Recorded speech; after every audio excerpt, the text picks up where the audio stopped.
What's going on, guys? Welcome back to the content section. Today we're going to do something slightly different. We are going to run a tutorial for the grounded rice meal, which I think is arguably the best pre-workout meal just because of how you can manipulate it.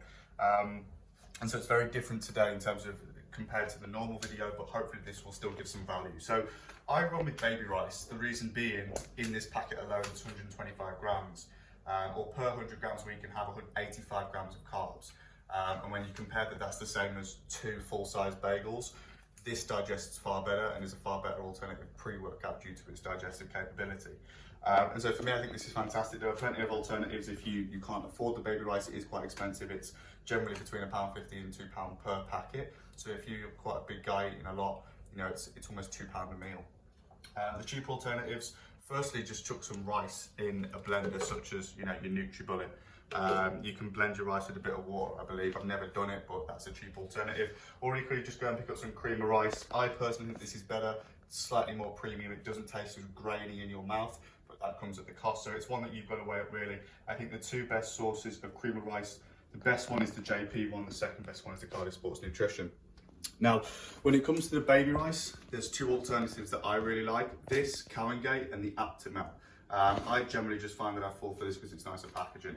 So today I'm going to do 75 grams because I'm just wrapping up a diet phase, and so my portion is probably smaller than that of what it would be in a growing phase.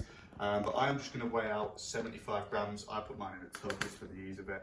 And so I'm also going to add 30 grams of whey. Again, it doesn't really matter what whey you use. I like the sort of caramel one because I think that it goes really, really well with sort of my sweet tuff. Once you've got your whey and your baby rice in the bowl or container or tub or whatever it is that you're using, just mix it together so that it's one whole powder. I personally prefer to mix them prior to adding water. Now, when it comes to adding water, which we'll move on to now, there's a few different ways that you can do this. Some people add cold water and they heat it up in the microwave, almost like sort of an oat bowl. And I find that that's more common with cream of rice. But for me, I think that boiling water is a far better alternative. So if you come over here to the tap, I don't have a kettle, but just fill it up with boiling water. And then I just add this. In terms of how much water to add, well, I do this by eye, but if I was to put a figure on it, I would try and go between 2.5 to 3 times the amount of water compared with that of the powder. So hypothetically, I've got 100 grams of powder here, so I've got between 250 to 300 grams of water. That's what suits for me. But if you're new to this, I would generally recommend sort of doubling it to add 100 grams of water, stir it, assess the consistency, and just keep adding water until you hit a consistency that you're happy with. So I generally add a little bit of water, and then I couple it with salt. Obviously for me, I would have salt regardless of when this meal is. I salt every meal. I would salt it to taste. There's no direct amount. You could chuck a couple of grams in here if you want, but I think just salt it to taste. The best salt would probably be either this, Redmond real salt, or iodized salt. And I touched on that a little bit in the meat day hydration video, which is, if you're watching this on the website, the video prior. If you're on YouTube, just type in meat day hydration or it's in the playlist. And so I add salt to this meal, especially if it's pre-workout. I add quite a good amount of salt. I really like salty foods anyway. And so I will add an abundance of salt, stir that in, add more water, add more salt, and repeat.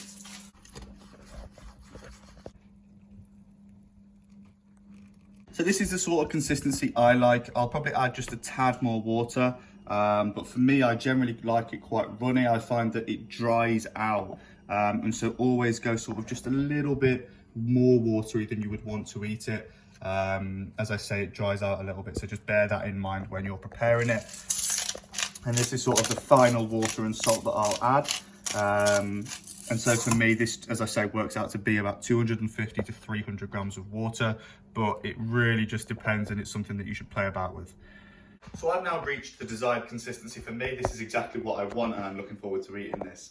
You could just stop here, and that could be the meal that's sufficient. You've got a good amount of carbohydrates coming from an easily digestible source. You're tapping into that muscle protein synthesis again through an easily digestible source of protein. Often people will have no protein within their pre, intra, or post-workout, and that's okay, but there's a vast period of time where you could be tapping into muscle protein synthesis, but you're not. And so we've already got a powdered meal. So if you can add some powder to that, all it's going to do is flavour it. So I really would recommend getting some whey in there. There's also a lot of other things that you can add, and if you've seen this meal about within the industry, you'll see people customise this, and you can customise this doing whatever you want. For me personally, if this fat loss phase wasn't in right now, I would be adding an abundance of this. Not the crunchy one, but this is sort of unopened, as you can see. I would be adding quite a lot of Biscoff. I think it goes really well with the salted caramel whey and makes it unbelievable. Other things you can add, banana, frozen fruit, all of this stuff is great. Again, tapping into carbohydrates there. One thing I would recommend adding is dark chocolate. Now it's important to see here that it's 85% or more. A lot of people sort of jumped on the hype at the moment of dark chocolate given its recent literature supporting the health benefits that come with cocoa. Now, it's important to note that realistically we want 85% or more just to maximise the amount of actual cocoa that we're having as opposed to just the other things that are within that chocolate.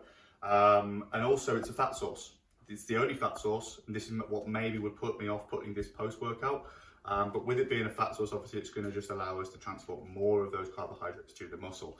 And so that's what I would add. Today, as I say, with me being in the fat loss phase, I'm simply only going to add this. And so in a fat loss phase, I just generally load up on the salt and enjoy this as well. But I would personally be adding a tablespoon or a teaspoon or just a little bit of this if I was in a growing phase. So that's pretty much it for the tutorial of how to make baby rice. If you have any questions at all on anything to do with baby rice or anything else, my Instagram is on the screen.